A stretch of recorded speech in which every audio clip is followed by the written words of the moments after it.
Level up those embossing folders and make them shine.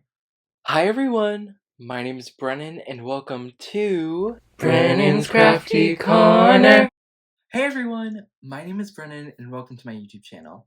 I have been MIA recently, but I am so excited to be back. We're better than ever. And today I am sharing an amazing technique to use on dry embossed backgrounds with embossing folders, or if you want to do it with a stencil, go for it. I love a good embossed background with a stencil. We're gonna make those papers shine. They're gonna look so pretty.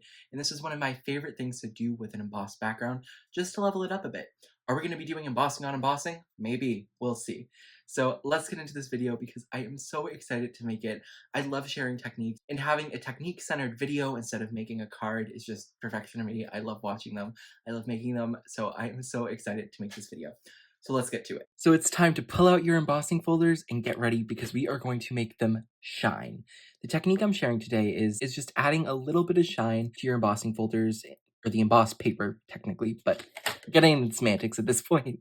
But we're just gonna make our papers shine. And there are a couple of ways to do this, so I am gonna show multiple ways. And it's just a really amazing way to level up your card and add a little bit more to that background and make it really pop. So I am so excited to share it. Okay, so now we have our 3 backgrounds here, all ready to add some shiny stuff to, and I am so excited. I absolutely love doing this to cards. So the first product we're gonna do this technique with is Luster Wax from SIZZIX.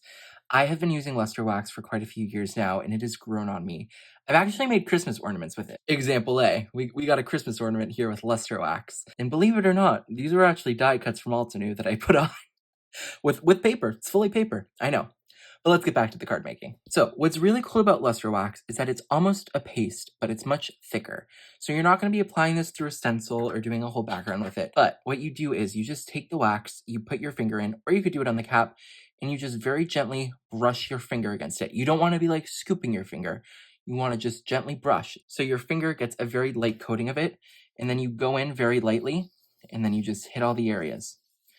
And then all of a sudden, you start to get that shine, and just look at that difference from the plain old paper to the shine. Something I like to do fairly often with this technique is to go in first and do some ink blendings to add some depth within the base color. And that is what I did with this card. So it's actually the same color cardstock, believe it or not. I just did a lot of ink blending. So there's even more depth there, and it just looks really cool. But for time's sake, I'm not going to do it on this background, but this is just what it can look like. So we just keep doing this until our background is done. And honestly, this one is probably the fastest and probably my favorite way to do it in all honesty, just because I feel like it goes fast. And I think honestly, the only downside to this technique is that if you don't want to get your finger messy, tough luck, because you kind of have to get your finger messy. I'm sure you could probably figure out some tool to do it with, but I feel like the finger is going to get the best result as opposed to maybe a domed blending brush.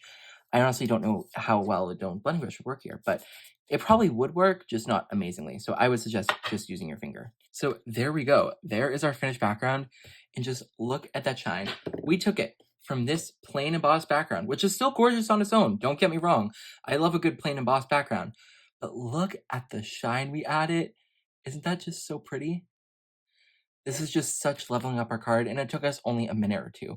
It's just an amazing way to just boost that card, make it shine, make it gorgeous, and it's so pretty. So now if you're wondering to yourself, Brennan, I love how this looks, but I don't have Luster Wax. How can I do this? I got you. That's why we're doing 3 techniques, not just one. The next product we're going to be used to get the same look is Lunar Paste. So Lunar Paste is an amazing paste from Simon Hurley. He has Lunar Paste, Astro Paste, which is glitter, and Solar Paste, which is a just different type of mica, and it looks kind of off-white when it's on a lighter cardstock, then it's true color on darker cardstock. It's so gorgeous. I love them all. So I have the color SIZZIX here, which is kind of a gold, more of a little bit of a yellow. The reason I'm not using the true gold slippery one wet, it's because, it's kind of basically gone. There's nothing in there, so I'm going to save that. But SIZZIX, I do have a decent amount of. The difference here is, since this is so much thinner, we need to make sure we don't get a lot on our fingers. So what I suggest doing is just brushing it off in the cap a little. Honestly, kind of a lot, because we want to get a nice thin coating on our finger, and then we can come in here and get a really similar look. So now we are just starting to get that shine, and it looks so pretty. Now, I'm not going to try this because I don't want to get glitter all over my hands, but I feel like Astro Paste could look so cool doing this. And once Astro Paste dries, the nice thing is the glitter doesn't come off. It's just midnight and I don't feel like getting glitter on my hands. So, you know, I have my crafting limits. But now I just want to show you really quickly why you need to be light-handed. Because if you look at this part right now we've done so far, this corner, it looks very similar. It looks almost the same as the luster wax. But if you're going in with lunar paste and you're going too heavy-handed and you get a clump like that on your finger and then you go in, that's what's going to happen. It's going to start to go in the crevices. Now, if you want that look, great, go for it. But if you're just trying to get like the coating on the top of the embossed part and not into the non-embossed, the debossed, into the debossed area, don't go in with too much. Just go in on the cap, gently coat your finger, and then lightly go in. And then it will look great. So our background with the lunar paste is done, and I think it looks gorgeous. Minus the messed up area, of course, that I did on purpose to show you what not to do. But look at that shine. It's also so pretty. It looks so amazing. And here is it compared to the luster wax. Obviously, there's slightly different tones of gold, but they both look great. And here is the lunar paste compared to just a blank one, and there's no comparison. Like I said, the embossed is pretty, but this is gorgeous. That's our difference here. It's just, I love this so much. Now, the one caveat I will say is with lunar paste or likely any other paste, I'm sure basically any paste you'll have will work for this. I'm pretty sure, don't quote me on it, but basically anyone should work. It's going to take a little longer. With the luster wax, you don't have to methodically put it on your finger. You just go in. But with a paste, since it's thinner, you do have to be a little bit more careful, be a little more mindful when you're doing it. However, it only takes a couple minutes more. It took me maybe 3 or 4 instead of the 1 to 2. And you still get a gorgeous look. So I would say if you have paste and you want to try it, go for it.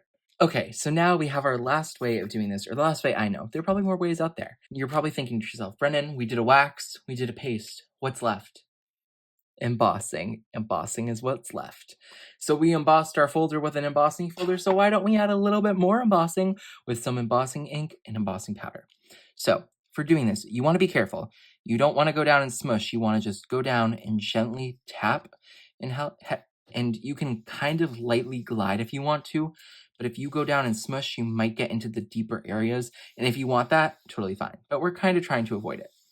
Another thing that would work great, and Marian Emberson's going to yell at me, as she always does for me not doing it, and I tell you to do it, is to use a brayer.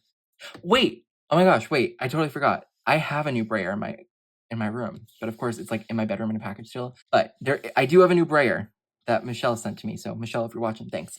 But I just forgot to bring it down. I'm like, oh my gosh. So the best way to apply embossing ink to an area like this, when you're doing a really big area, use a brayer. It will, and for this especially, if you're using one of the hard brayers and not like a foam brayer or something, you won't get down into the little grooves at all, into the debossed area. You'll stay completely on top. But I forgot to grab it and I'm already filming, so I don't want to waste this panel. So we are almost done here getting this ink down, and I think we're all good.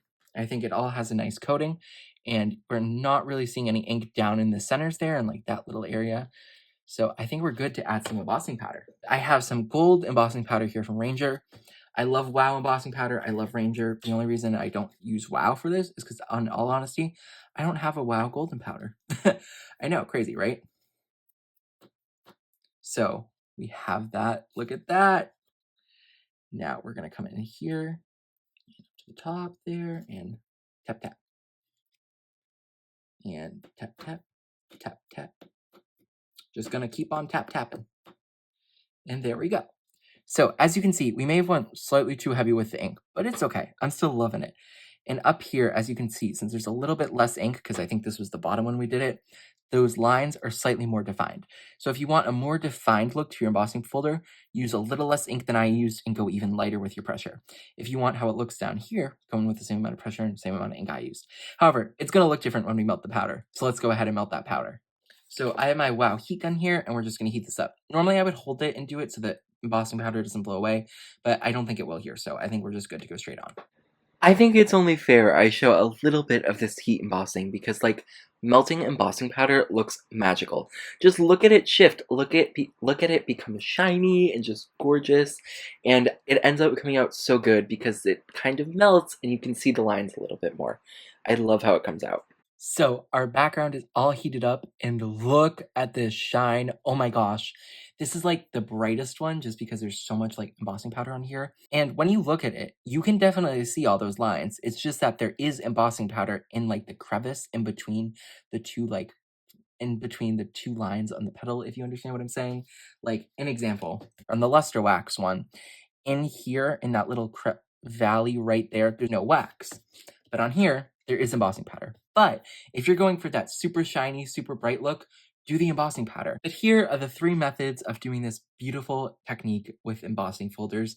We have our luster wax, our lunar paste, and the embossing powder. And I just think that these all look so great. You can do this no matter the supplies you have in your craft room. And I'm sure there are even more ways to do it that I just don't know of.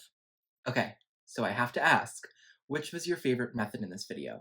I think mine is the luster wax. I think I'm gonna stay solid with that. But if you had a different favorite, let me know down in the comments. And maybe if you have a different way of doing this that you want to share, also share it below because other people will be able to see that and use it.